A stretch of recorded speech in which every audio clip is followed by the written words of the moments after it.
Everybody, my name is Carla Weinhold, as Jessica said, and I am one of your facilitators tonight for the webinar. I am currently still teaching in the classroom. I currently teach 7th grade ancient history in Harford County, Maryland, which is just about 30 miles north of Baltimore, a little south of the Pennsylvania line. I've been teaching for 22 total years, and actually I think I've got to update my bio because I actually have been teaching middle school for about 13 years. Hi, and I'm Julie Holland.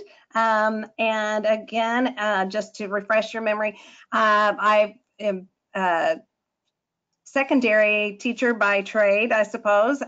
16 years teaching English in the language arts in the secondary grades. And then the last 6 years, I've been an academic instructional coach in the elementary setting in St. Louis Public Schools. So it's nice to be with everyone this evening. Oh, it does not look like. Hold on one second. Looks like we're having some technical. There we go. So our goal for you tonight is for you to have a better understanding of the investigation process and look into deeper the second dimension of the C3 framework, and then be able to see how Active Classroom can support this instructional approach for your student. So as Jessica said before, if you have questions, use the chat feature and we'll be able to answer those as we come along. So I want you to take a minute to look at the quote on the right-hand side of your screen.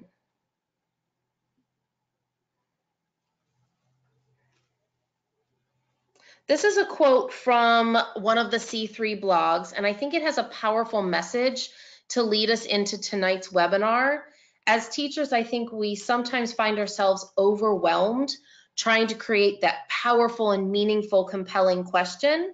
While that is extremely important and it is an important part of the C3 process, we still should not lose the sight of the power that resources and sources that we put in front of our students can have on their learning.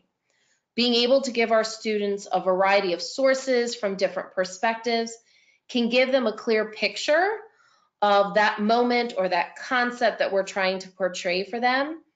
It might help them to develop deeper, more meaningful questions. It might lead them to more inquiry and discovery.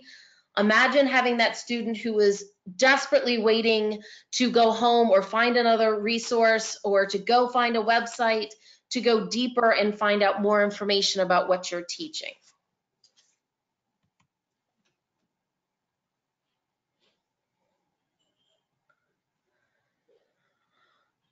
Julie, do you want to jump in here? Sure, yes.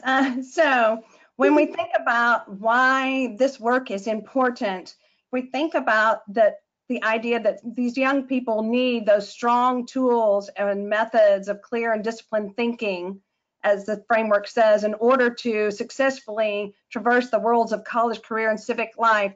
That's the whole background, the why behind the work that we're doing. In other words, the framework is going to provide us with a roadmap on how we might have our students approach their learning from an inquiry mindset.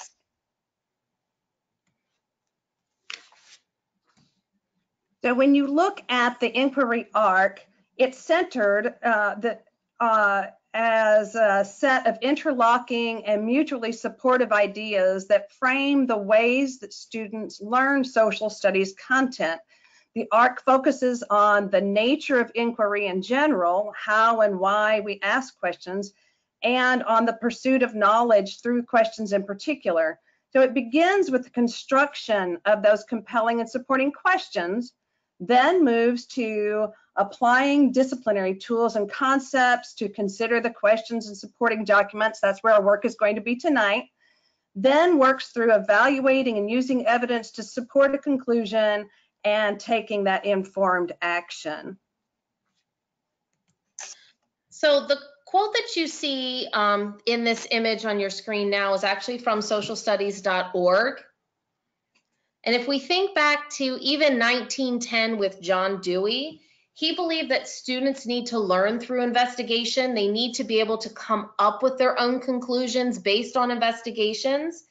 And the social studies movement of the 1960s started to develop curriculum that included inquiry in their focus. So if we think as educators, we need to prepare our students to take these active roles in society. When it talks about advocates of citizenship education, we want our students to be aware of their cultural background, their physical environments, to look at the past and read, write, and think deeply about the past, and then use that to act to promote for the better good. We want them to be able to be an effective member of our society as we continue to move them forward. So when you look at this chart, what we're thinking about is the idea that the framework is not intended to specify any particular curricular content. It does, though, enhance the national curriculum standards and the learning expectations. In focusing on Dimension 2 for tonight, you can see the alignment with what learners need to understand. But what I think is particularly important to note is how the C3 framework enhances what they say is the knowledge of content and concepts in purposeful and meaningful ways. So again, as we focus in on Dimension 2, applying those disciplinary tools and concepts, what we're really helping our students develop is habits of mind. In other words, how we approach a question using one or more of the tools of social studies, civics, economics, geography, or history. When we look at those descriptors of each discipline or lens, especially for those who are coming from maybe middle school or even our elementary setting, we might think that these are too complex for our younger students. But if we look at the next slide, in this article that details the process an elementary school went through to implement the C3 framework, Marston and Handel offer these one-word descriptions or attributes of those 4 disciplines or tools, and this makes them much more accessible for our younger students. So finally, within each lens or discipline in the C3 framework, there's a suggested pathway that follows this trajectory from kindergarten all the way through 12th grade that would demonstrate mastery of our various understandings. For example, in this one, we see the development of economic decision-making starting in kindergarten through 2nd grade with explaining how scarcity necessitates decision-making, all the way up to our high school students analyzing how incentives influence choices that may result in policies with a range of costs and benefits. When we take another look at what C3 civics might look like K-12, we can see that as we move up the grade level bands, it's easy to see that those standards are building from the ground up, from very simple concepts to increasingly more complex understandings within that discipline. In this civics band, you might notice that the more complex applications are happening, and we've highlighted those verbs. We're explaining first, then examining, and finally analyzing the impact of constitutions and laws and treaties by the time we're in our high school setting. What might it look like in geography? Again, when we look, we're reminded that the framework is enhancing the standards by developing student knowledge of that disciplinary content and concepts in those purposeful and meaningful ways. You'll also notice that even though we're in a geography pathway, the knowledge and tools of other social studies dimensions are intermingled. We notice that in that 9th through 12th band, analyzing the reciprocal nature of how historical events and the spatial diffusion of ideas, technologies have influenced migration patterns and the distribution of human population. And finally, when we look at a history band from the 2nd dimension, we'll see another example of how we're going to build those habits of mind, noticing how our students thinking about and the use of sources develops from understanding how to use a source, to comparing information from different sources, understanding possible limitations of some sources, including interpretations of those sources.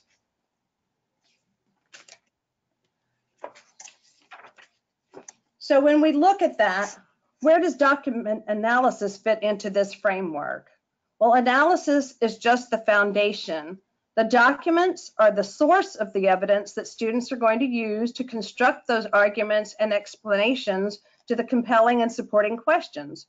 Once the students actually know the why that they are using and why they're using those documents and what they hope to find, then the analysis of those documents becomes much more intentional on their part. Carla, did you want to jump in here? I think I have the next Gotcha. This one. I have a little bit more. So let's take a minute and think about how we're currently using our primary source documents in our lessons. Which one sounds more like you? So if we want to get to know each other just a little bit better by sharing some responses, do you A, use documents like an appetizer? In other words, just to hook students or get them interested in an upcoming lesson? Is it more like dessert, where your primary sources tend to extend student thinking once you've covered a topic? Or are you using those documents through primary sources to help students answer compelling and supporting questions as your main source? And I think and I'm going to jump in, Julie, real quick, and I think this is an excellent way to kind of refocus our thinking when we're thinking about primary sources and not just thinking about giving them the documents, letting them look at the documents. This gives them a different purpose each time. Mm-hmm. So let's look at how some of our younger students might typically be introduced to or approach some document analysis. Here we have a document, an image of the Statue of Liberty, and they have a typical analysis graphic organizer. And our students might start looking at that, meeting the photo, noticing that they see a statue of a lady dressed in robes and a crown, holding a torch and something in her left hand. It's on a tall pedestal. We see just the basics of what they're seeing. Then they might try to start making sense of that document, adding some more details. Maybe someone's coming to America to look at this photo because they're seeing it from a ship and taken from the harbor, and they're doing some real basic historical evidence. I can find out more by searching some of the background of the Statue of Liberty and maybe the photographer and maybe a little bit of the time period. But when we add a compelling question for those same kids, we can begin to explore maybe the Statue of Liberty not only from just that historical lens, but also from a civic lens. So when they're asked, how is architecture used to memorialize people, ideas, or institutions, then we're giving them a set purpose, a why. What am I trying to see? What am I trying to find in this? And suddenly we can see that maybe as they're trying to make sense, they might add a thought. Maybe she's supposed to be lighting the way for people. I don't know what she is holding still. And then if we're looking at the historical evidence, maybe they've noticed that she is a statue of not a statue of a real person, but is supposed to represent liberty. What does that mean? How does she enlighten the world, and where did she come from? So just by adding that compelling question, we've asked students to dig into some tools and concepts from civics and history. And I love this strategy with our youngest students all the way up to our high school students, giving them those definite things like meeting the photo, then trying to make the sense of it and trying to think deeper about it, and then using as the historical evidence. I think that's a great step process, and we'll show a different version of that in a little while. Mm-hmm. So our older students might have more compelling questions that may seem a little bit more abstract. For example, by analyzing the concept of liberty through each of the discipline lenses, you or your students might create compelling questions like these that lead to a variety of documents to address.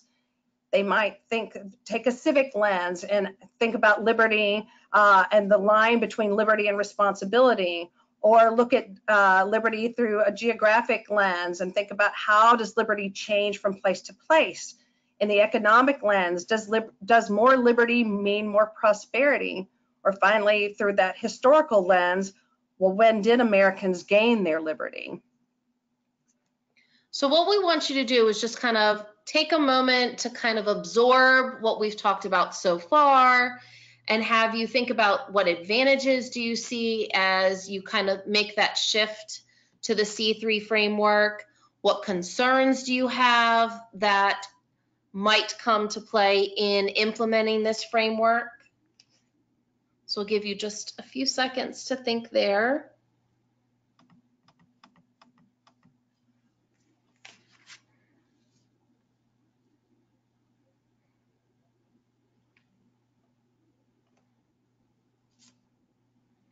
So hopefully the concerns that you might have, we can kind of address as we continue to go forward. So Julie, did you want to talk with this one? Yeah, just a quick overview of how we might even start in this process. First of all, we would just want to use the applications of Dimension 2 and the C3 Framework Instructional Planning Guide just to build those grade appropriate compelling questions and supporting questions. We can, again, don't forget to dig into that framework, into that Dimension 2. Then we want to determine with our students, or for our younger students, just provide them with the types of documents needed to answer those questions. Finally, we want to go ahead and think about how students are going to work within that dimension. In other words, what disciplines will be the focus? Are we going to focus more in civics, economics, history, geography? Maybe just one, maybe several. And finally, we always want to give our students those great graphic organizers to capture the evidence that they're eventually going to use to answer those compelling questions. So as we start to look for, everybody has some similar concerns, what their struggles might be. These are three of the common ones. Where am I going to find appropriate resources? Am I going to have to spend hours upon hours trying to find all the primary sources that I'm going to need? What are you going to do with your struggling readers? We know that within our classrooms, we have students who are very capable, able readers, very high-level thinkers, and then we have other students that reading might be a challenge for them. English might be their second language. And then we all know some of the historical documents are just different and difficult to read. And then the age-old question, will I even have enough instructional time to be able to do a C3 type lesson? So here are a couple sources that you can go to very easily to be able to find primary sources to use with your students. Library of Congress has great resources. Docs Teach, Teaching American History. But for my secondary teachers, built in within Active Classroom, there are C3 lessons already broken out by the 4 different disciplines, and they already have the sources built in. So you can use them paper-based, you can use them online, you can decide to assign different students the different disciplines or assign everything to everyone. So when we have our struggling readers, one thing that I like to do is have a paper copy of the original source. For example, the one that you see is a primary source from the Gothic Cathedral Active Classroom lesson. So I have the actual source on one side, then I have turned over on the reverse side with the same images, I have a simplified version. Maybe I bold vocabulary words. If it's just vocab words that I think they need to do, maybe I add a little glossary. Another feature I like built in is have the read to feature available within Active Classroom. Put the source in Word and use the immersive reader. So if it's just hearing the language or hearing the words, that might be an opportunity to have the students look that way. I also like that a lot of the sources built in within Library of Congress, built in within Active Classroom, are visual sources. There's audio sources out there, so it isn't always just looking at a text version. So I like to use those visual images. The graphic, lots of teachers have seen over the years. I like to even go in and record the primary source and then have it uploaded to the web program that we use with our students, and it plays as an audio file. They enjoy hearing my voice. It gives them the opportunity to hear kind of the influx and the changes in my voice tone, where if I use the immersive reader or I use another computer reading program, they may not get, and I can do the pauses with the punctuation that I like. I also like to give my students graphic organizers to look at. I like the one that Julie shared earlier when she was looking at the Statue of Liberty. I think it gives them that purpose. This is one from Library of Congress that I use, so I have a link here if you would like to reference that. The same kind of structure. What do you see? What do you observe? And I just have my students work together and list everything they could possibly see. And then let's start reflecting and thinking, what does this tell us?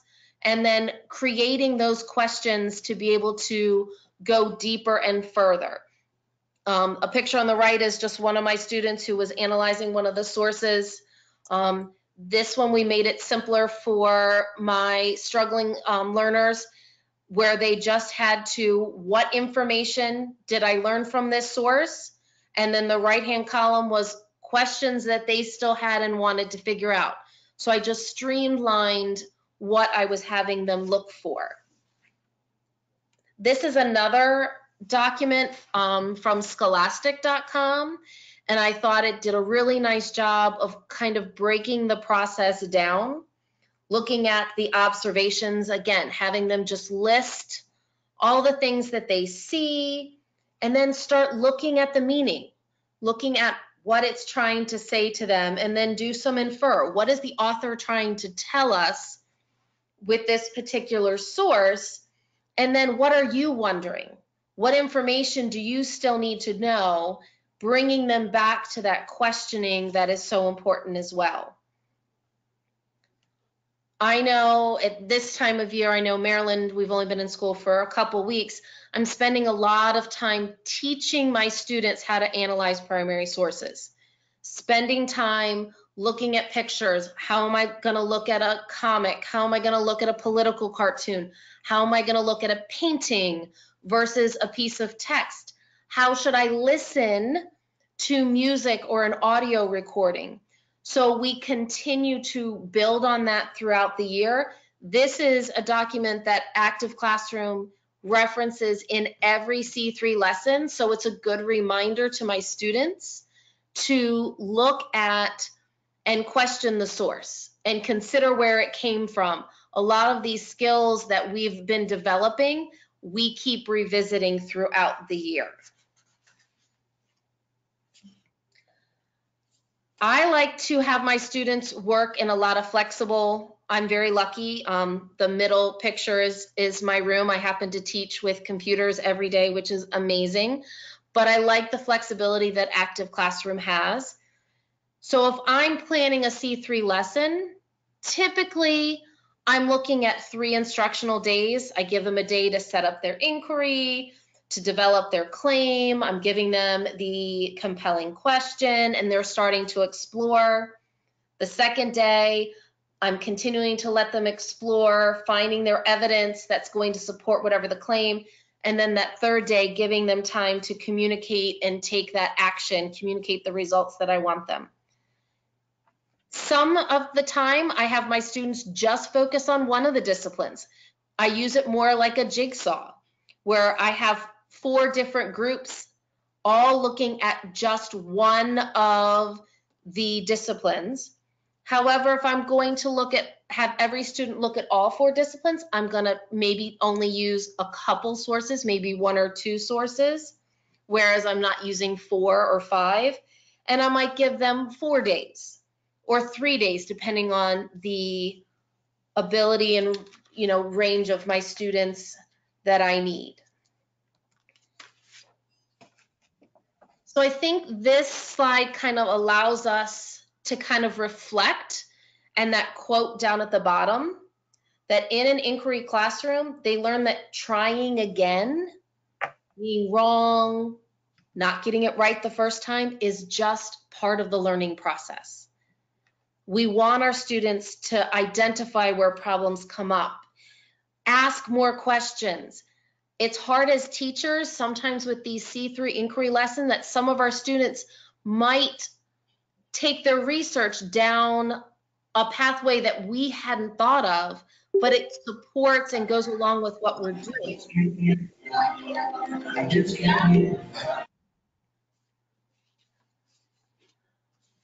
Julie, you want to jump in? So again, when we think through all of this information and where this leads us, again, those compelling questions and the 4 dimensions of social studies become a fine balance, kind of like the chicken or the egg. Sometimes it's difficult to determine which is coming first. Are those primary source documents supporting deeper understanding of our compelling questions? Or when viewed through that strategic lens, are they able to use the documents to, again, as you mentioned, Carla, to create even more compelling and supporting questions and go on a path that we didn't expect? So if you think of this quote, the art of teaching is the art of assisting discovery. We want our students to be able to take some ownership for their learning. We just want to be like the cruise director to kind of guide them towards the right direction. I know some of you shared earlier, there is a micro-credential and a blog coming out, all that are associated with C3. There is some details, a webinar and stuff already released for Dimension 1. There'll be a future webinar on Dimension 3 as well in October sometime, and another one on Dimension 4 in November. So hopefully you can keep checking back in, find more resources and information to be able to take back and share with your teachers in your schools. Hopefully tonight you developed a better understanding and you were able to investigate a little bit deeper the second dimension of the C3 framework. So what we'd like is for you to use the chat feature and share one of these questions. How has your thinking been changed? Have we confirmed something that you had been thinking you came in with? And hopefully you found one thing that you can take back and use with your students.